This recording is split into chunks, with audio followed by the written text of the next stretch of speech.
정이란 말은 쓰임에 따라 뜻이 나뉜다. 사회 공동체를 위한 올바른 도리일 때도 있고 사귀며 두터워진 정이란 의미로 쓰일 때도 있다.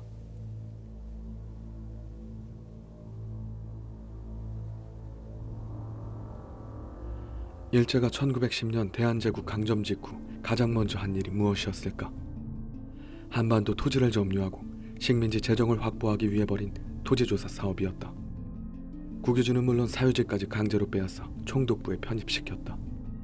개발 정보는 일본인들에게만 미리 알려 이익을 독점하게 했다. 해방 후 한반도 남쪽에 주둔한 미군은 일제가 점유하던 토지 등을 몰수했다.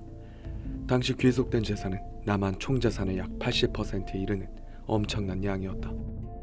많은 국민이 이를 국유화해 경제개발에 사용하길 바랐지만 미군족은 친미 세력을 육성한다며 이 재산을 헐값에 민간에 넘겼다.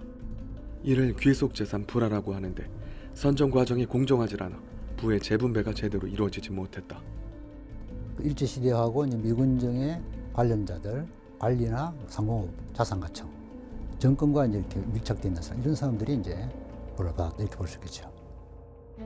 이 과정에서 결탁이 난무하고 부패가 만연했다. 인플레가 심해 실질 매입가가 시가의 10%에 불과한 경우도 허다했다. 그마저도 15년에 나눠낼 수 있게 해주었다. 미국의 후원으로 성립한 이승만 정권은 이 정책을 1958년까지 이어갔다.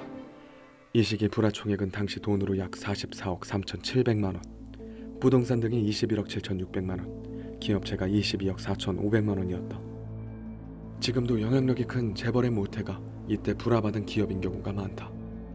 귀속재산의 불화는 그 일제와 미군정 관련자들에게 특혜적으로 이제 불화된 것으로 그 이후에 이어진 부동산 투기의 이제 출발이고, 이것이 그 권력을 끼고 하는 그런 부동산 투기, 정경유착의 또 출발이다 이렇게 볼 수 있습니다.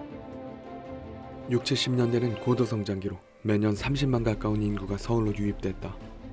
박정희 정권은 포화 상태에 이른 강북을 대신하고 북한의 재침에 대비할 새로운 도시를 건설한다. 지금의 강남이 만들어지게 된 배경이다. 그런데 이면엔 다른 목적이 있었다. 남서울 개발계획 발표 9개월 전 당시 서울시 도시계획국장 윤진우는 청와대 경호실장 박종규의 지시로 강남 일대 땅 24만여 평을 비밀리에 매입한다. 그중 18만여 평을 되팔아 20억 가까운 자금을 마련했는데 이 돈이 박정희 정권 연장을 위한 정치 자금으로 쓰였다고 한다.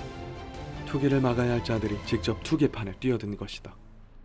한쪽에선 국유지였던 옛 황실 땅 상당수가 어느 순간 사유지로 바뀌어 있었다. 군사정권이 가장 두려워하는 것은 민심의 향방이 아닙니다. 군심입니다. 자기가 쿠데타를 했기 때문에 다른 군인도 쿠데타를 벌일 수 있다고 하는 두려움이 있죠. 그걸 막기 위해서는 군인들한테 특혜를 줘야 했어요. 그래서 박정희 정권기에는 주로 이제 왕실 소유지라든가 다른 국유지들을 군 장성과 그 가족들에게 특혜 부여하는 것들이 굉장히 일반적이었어요. 권력자와 그들 곁에서 개발 정보를 얻은 사람들로 인해 강남 땅값은 천정부지로 올라갔다. 1963년부터 1979년까지 중구 신당동이 17배 오르는 동안 강남구 학동은 무려 1333배나 뛰었다. 복부인이란 말이 등장한 것도 이 무렵이다. 투기로 인한 지가 상승은 주택과 건물 가격을 올리고 주거비와 임대료 상승을 부추긴다. 임대료가 오르면 생산비가 오르고 이는 소비자 물가 상승으로 이어진다. 내수 경기는 위축되고 임금 가치는 하락하여 결혼과 출산을 어렵게 만든다. 그 사이 빈부격차는 더욱 심해진다.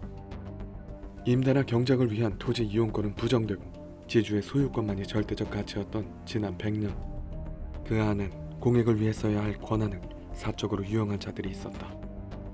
권한을 쥔 공직자가 투기꾼으로 흑화한 사례는 이후 정부 과천청사와 목동 신시가지 개발, 1, 2기 신도시와 세종시 등을 거쳐 3기 신도시까지 이어지고 있다.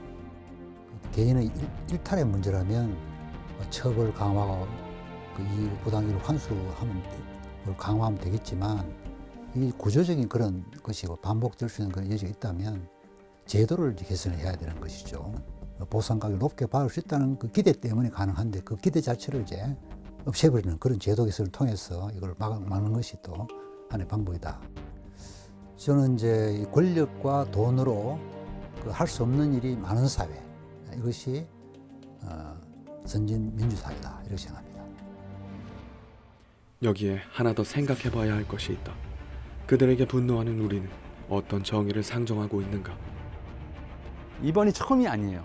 내내 계속 지속돼 왔던 거예요. 이게 어떤 정보를 나눠 갖는 사람들 네트워크가 있었고 이 네트워크가 견고했기 때문에 안 깨진 거라고 저는 생각을 해요. 대다수의 공적 권리를 침해하고 일부의 사적 권리들만 인정하겠다는 거거든요. 근데 그런 발상을 아직도 우리는 너무 당연하게 생각해요.